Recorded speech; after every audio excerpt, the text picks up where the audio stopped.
Ladies and gentlemen, this is an article from theweek.com. DOJ reportedly has cooperating witness inside Mar-A-Lago in Trump classified document investigation. Federal prosecutors investigating former President Donald Trump's handling of classified documents, quote, have obtained the confidential cooperation of a person who has worked for him at Mar-A-Lago, as they focus on determining if Trump ordered boxes of sensitive material moved from a storage room at his Florida estate as the Justice Department was trying to recover them. So, he almost certainly knows, he's almost certainly found who the informant is, or he knows who is cooperating because he didn't commit a crime. And here's how we know this. The Honorable James Comey, the director of the Federal Bureau of Investigation, said, Hillary Clinton didn't intentionally have secret private servers for 4 years outside of the United States government siphoning classified data onto emails.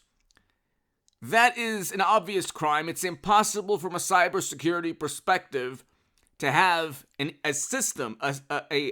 unsecured private email system outside of the United States government as Secretary of State, but Madam Secretary was able to do so.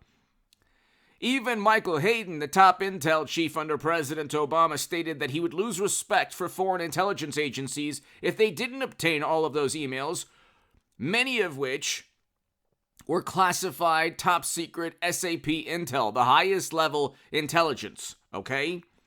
Here you have Trump, who is a president who had the power to declassify documents.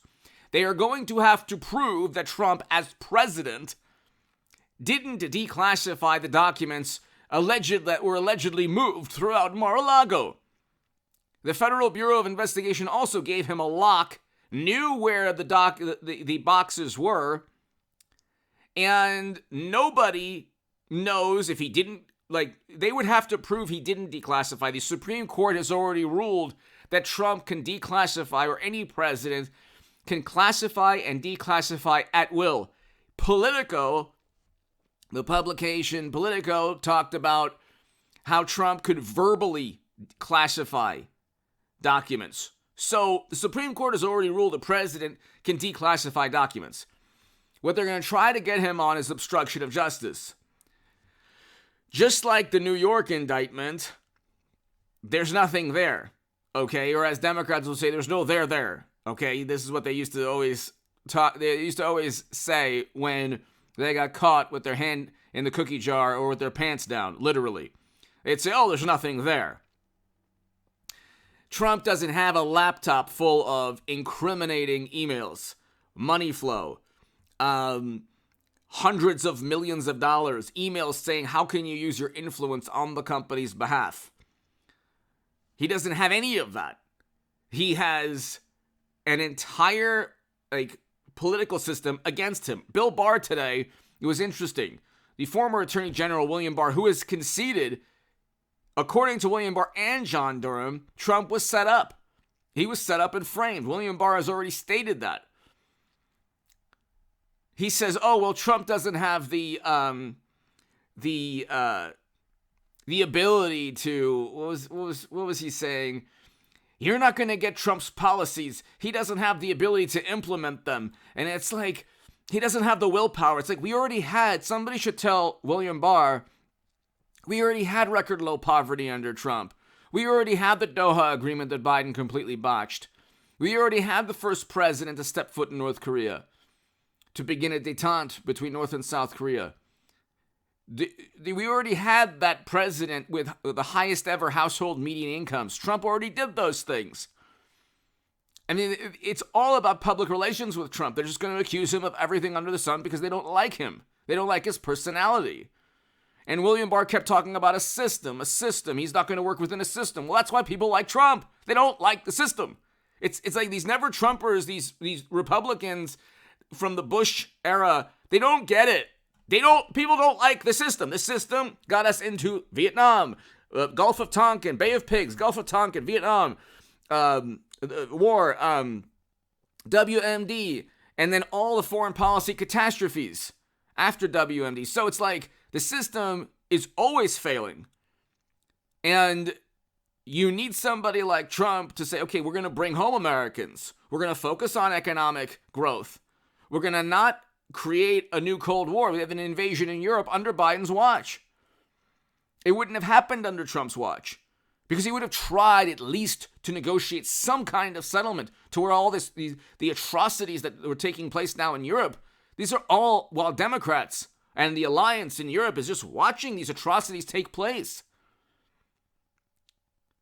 I mean, wouldn't it be better to push for a president that wanted global peace, or at least not a Cold War where we're 90 seconds to midnight, according to the Bulletin of Atomic Scientists?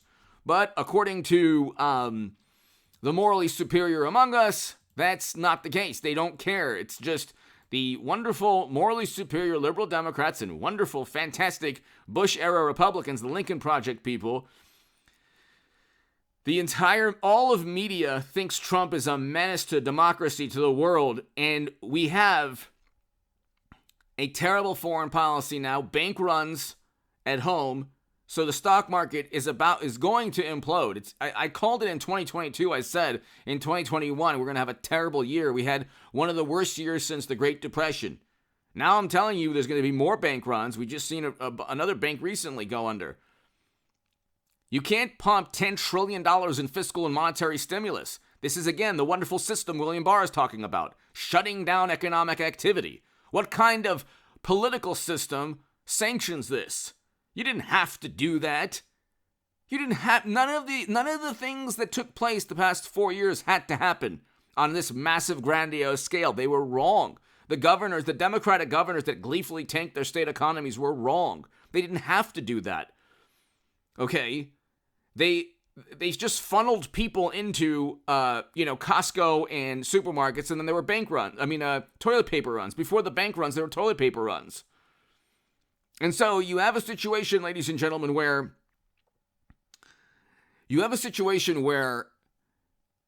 the entire American political, establishment, left and right, is against Trump.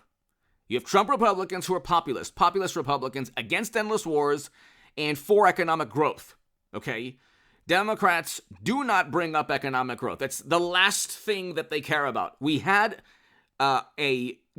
inflation at 2% when Trump left, and if you think it's at 5% now, you'll probably just, vote for Biden or Hillary Clinton or whatever, Democrats again, and see even more bank runs and economic despair.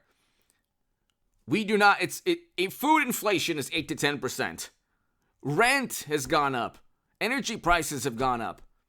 Well, he flooded 200 million barrels of strategic petroleum reserves, Biden, which is one of the big reasons why the inflation numbers are complete nonsense. Inflation is much higher than people think.